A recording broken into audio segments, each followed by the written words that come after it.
बाहेक अरू कसैलाई पनि रोजिने छैन।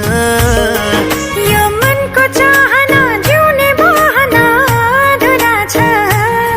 तिमीसँगै गर्नुपर्ने एक जरुरी कुरा छ।